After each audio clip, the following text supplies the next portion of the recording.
अयोध्या में बन रहा प्रभु श्री राम का मंदिर जो अब ठीक कुछ ही समय बाद जिसका वहां पर प्राण प्रतिष्ठा होनी है। भगवान श्री राम हिंदू सनातन परंपरा के उन अभिन्न देवताओं में से एक हैं जिनकी गिनती धर्म की रक्षा और मर्यादा के लिए की जाती है। आखिर ये शिक्षा उन्होंने प्राप्त कहां से की, शस्त्र और शास्त्र का ज्ञान उन्होंने प्राप्त कहां किया, ये तो आपने अवश्य रामचरितमानस में उल्लिखित जो दोहे हैं उसमें पढ़ा होगा। लेकिन न सिर्फ अयोध्या बल्कि आसपास के तमाम जनपदों में भगवान श्री राम और उनके तीनों भाइयों ने शिक्षा प्राप्त की थी। कुछ ऐसा ही स्थान बाराबंकी में मौजूद है जिसे सप्तऋषि धाम के नाम से जाना जाता है। क्या है सप्तऋषि धाम, क्या है सप्तऋषियों की कहानी, हम आपको दिखाएंगे अनादि टीवी पर। देखते रहिए हमारी ये खास स्टोरी। जहां एक तरफ राम मंदिर को लेकर लोगों में उत्साह है, वहीं प्रभु श्री राम से जुड़ी तमाम बातें लोगों के लिए उत्सुकता का केंद्र बनी हुई हैं। इसी खोज में अनादि टीवी की टीम ने अयोध्या को जोड़ने वाले बाराबंकी जनपद के जंगल क्षेत्रों में एक ऐसा स्थान ढूंढा जो धार्मिक और ऐतिहासिक दृष्टि से बेहद ही महत्वपूर्ण है।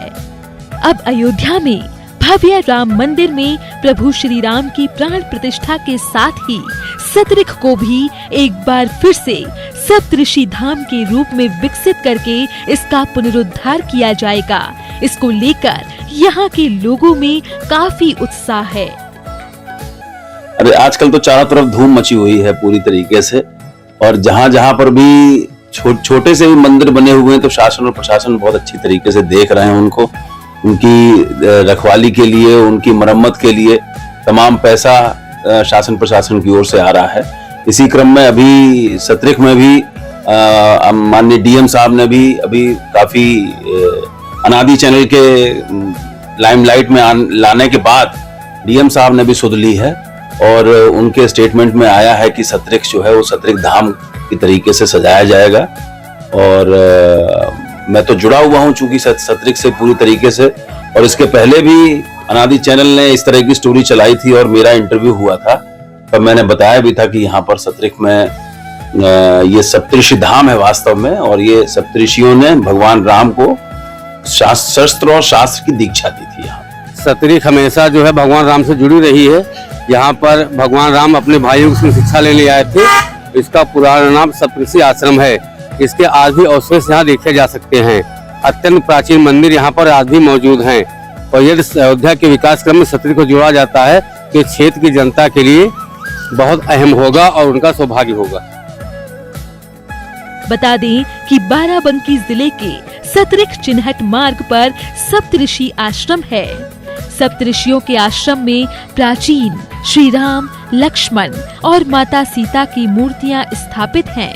यहाँ पर प्रभु श्री राम ने अपने भाई लक्ष्मण, भरत, शत्रुघ्न के साथ सप्तऋषियों से शिक्षा दीक्षा ली थी।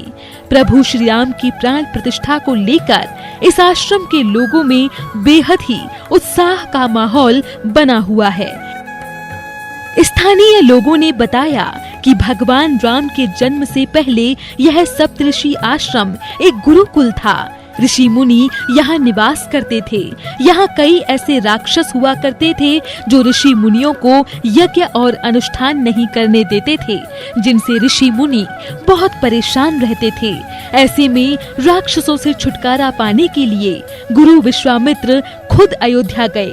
उन्होंने वहाँ देखा कि श्री राम 13 साल के हो गए हैं। इसके बाद गुरु विश्वामित्र ने राजा दशरथ से चारों भाइयों को मांगा और सप्तऋषि आश्रम लेकर आए।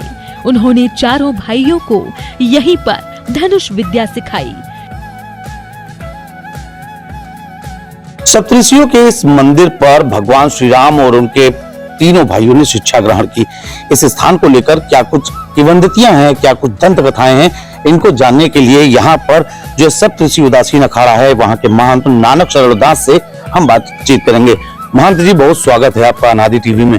हम इससे पहले भी आपके पास आ चुके हैं और इससे पहले भी हमने यहाँ की महत्व को प्रकाश में सामने लाए थे। वर्तमान समय में हम पहले ये चाहेंगे कि हमारे जो तमाम दर्शक हैं वो इस स्थान के बारे में पूरी तरीके से जाने। जी बिल्कुल जी, ये सप्तऋषियों का बहुत विचित्र आश्रम है। ये बहुत ही पुरातन आश्रम है जो त्रेता युग से संलग्न रखता है। तो कभी सप्तऋषियों ने यहाँ पर आकर के अपना तपस्या बनाया, अपना गुरुकुल बनाया। उसी सानिध्य में भगवान श्री राम जी का जब अवतार हुआ तो चारों भाई भी सही जो है यहाँ पर आए और अपना शिक्षा दीक्षा ग्रहण की, क्योंकि यहाँ पर बहुत सप्तऋषियों द्वारा जो है बहुत ही सुंदर जो है दिव्य ये गुरुकुल था।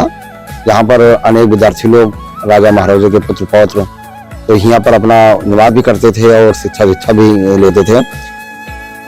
सप्तऋषि आश्रम क्षेत्र में ही देवखरा माता का मंदिर स्थापित है, जहां अति प्राचीन मूर्तियां और शिवलिंग भक्तों की आस्था का बड़ा केंद्र हैं। महंत नानक शरणदास उदासीन ने बताया कि धनुष विद्या सीखने के बाद प्रभु श्री राम ने सभी राक्षसों का संहार किया। आज भी इस आश्रम में ऐसी कई चीजें हैं जो इन सभी बातों का प्रमाण देती हैं। उन्होंने बताया कि भगवान श्री राम जब धनुष विद्या सीख रहे थे तब एक तीर जाकर करीब 1.5 किलोमीटर दूरी पर गड़ गया था, जो आज भी मौजूद है। वह तीर अब तो पत्थर का है, जिसकी लोग आज भी पूजा अर्चना करते हैं। पास में कुआं और नदी बहती है। भगवान श्री राम वहीं स्नान करते थे। इसी कुएं से आश्रम के सभी विद्यार्थी पानी पीते थे और खाना बनाते थे। यह भूमि ऋषि मुनियों की परंपरा से भरी हुई है।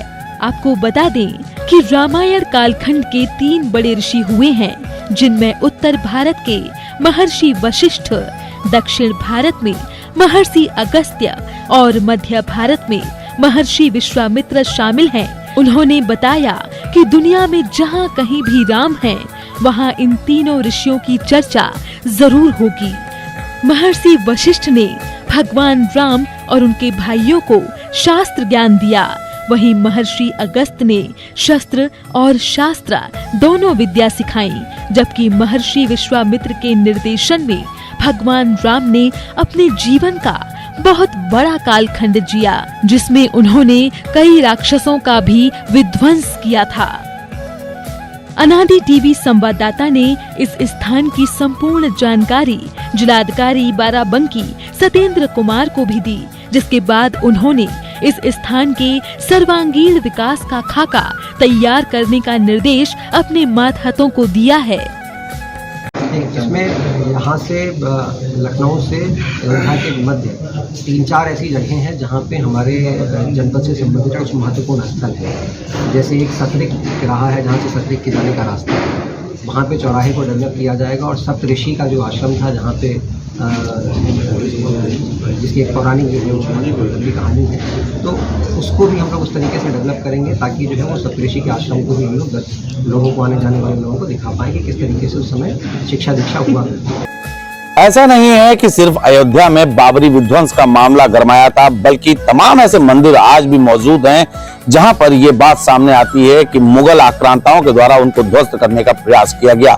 यूपी के बाराबंकी का सप्तऋषि आश्रम भी कहीं न कहीं मुगलों के इस आक्रांत के जद में आया था, लेकिन उस समय पर इसी सप्तऋषि मंदिर पर मौजूद एक महंत के द्वारा मुगलों के जो आगे नेतृत्व कर रहे थे, जिस सवारी पर वो बैठे थे हाथी पर, उन्होंने एक घूंसे से उस हाथी का दांत तोड़ दिया। ऐसी ही कुछ दंत कथाएं प्रचलित हैं। महंत नानक शरणदास से हम जानकारी लेंगे। महंत जी, एक यहाँ पर दांत रखे हुए हैं, इसका क्या कुछ उपयोगिता है, क्या कुछ है, इसका विस्तार से पूर्वक बताइए। बाबा लाल दास जी इस आश्रम के महंत थे। उस पीरियड में मुगलों का शासन था, तो उनका पहलवान जो निकला और उनकी जो सेना निकली तो जबरदस्ती पेड़ में वगैरह तोड़ रहे थे रोड पर खड़े होकर के। तो यहाँ पर एक पेड़ लगा हुआ था, तो ये काफी छायादार वृक्ष था, तो वहाँ पर जो है सब जो अधिक लोग आते थे वो जल पीते थे और आराम करते थे। तो उनका जब हाथी मुगल का निकला तो तोड़ते हुए निकला, तो बाबा जी ने मिनती किया कि ऐसा बच्चा इसको मत तोड़ो, पीछे हमारे बहुत से जंगल लगे हैं, पेड़ लगे हैं, उसको जाके अपना खिलाओ पिलाओ। लेकिन वो माना नहीं, अहंकार बस। उसने बाबा जी को जो है हाथी से इशारा किया, इसको बाबा जी को उठा के फेंक दो। तो बाबा जी ने फिर अपनी तपस्या के बल से तो हाथी का एक हाथ से सूंड पकड़ा, एक घूंसा उसके जबड़े में मारा, उसका जबड़ा से पूरा चहु उसका टूट करके गिर गया और हाथी आके जाके मर गया।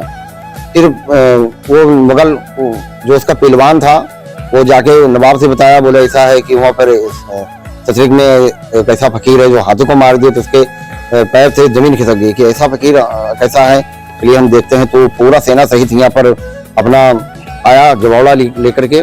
तो सतरिक निवासी जो थे वो डर गए, काफी डरे हुए थे। तो बाबा जी बोले आपने बहुत अच्छा नहीं किया है, वो आएगा तो सतरिक को सब लूट पाट देगा, तो हम लोग क्या होगा हम लोगों का। तो बाबा जी बोले ऐसा चिंता न करो, उसको हम यहाँ नहीं आने देंगे। तो इसी आश्रम से 3-4 किलोमीटर दूरी पर एक सराय चौकी है, तो वहीं पर जाके बाबा जी अपना बैठ गए। तो वहीं पर बैठ करके अपना भजन करने लगे। तो सेना जब आई उधर तो कुदरती से ऐसा हुआ कि उनको प्यास लगने लगी, उनका कंठ इतना सूख गया कि पानी के बिना वो मरने लगे। तो बाबा जी प्रार्थना किए, बाबा जी नदी बावड़ी कहीं हो हमको बताओ, हम जल पिए। तो बाबा जी ने कहा यहाँ बहुत दूर 3-4 फलांग दूर पे जो है नदी है, वहीं पर मिलेगी, बाकी कुछ नहीं। तो वो बोला कि महाराज जब तक हम जाएंगे तब तक तो मर ही जाएंगे यहाँ। तो बाबा जी ने अपने चिमटे से वहाँ एक अपने हाथ से खोद करके श्रोता का उत्पन्न किया। तो आज भी बाबा लालदास कुआं के नाम से वो श्रोता बना हुआ है। और जो हाथी का दांत जो गिर गया था यहीं पर, वो दांत इसी आश्रम में, सप्तऋषि आश्रम में आज भी रखे हुए हैं। देखिए, जैसा स्वामी जी ने यहाँ बताया था कि यहाँ पर हाथी के दांत मौजूद हैं, तो हमारी मौजूदगी उस स्थान पर है। हम आपको दिखाना चाहेंगे, आपको कैमरे के सहयोग से हम आपको दिखाना चाहेंगे वो हाथी के दांत अभी भी यहाँ पर संरक्षित रखे हुए हैं। और जो महंत नानक शरणदास जी हैं, उनका कहना है कि ये हाथी के दांत है।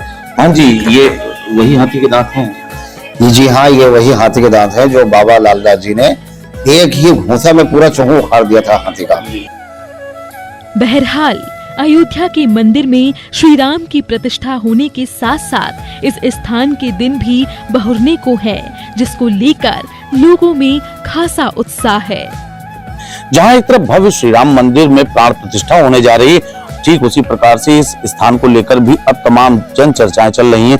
लेकिन इन्हीं सबके बीच में जो ये सब बातें निकल कर आती हैं, जो रोचक बातें निकल कर आती हैं, ये कहीं ना कहीं न सिर्फ आपको विस्मित करती हैं, बल्कि वर्तमान समय की जो पीढ़ी है उनके लिए भी कहीं ना कहीं एक संदेश देती है कि जो भी या अभी तक घटनाक्रम बताया गया, जो भी वर्णित किया गया, वो कहीं ना कहीं पूरी तरीके से 100% सत्य साबित होता नजर आ रहा है। हाल फिलहाल इस तरह की रोचक स्टोरीज देखने के लिए जुड़े रहिए अनादि टीवी के साथ। मैं नितेश मिश्रा, बाराबंकी।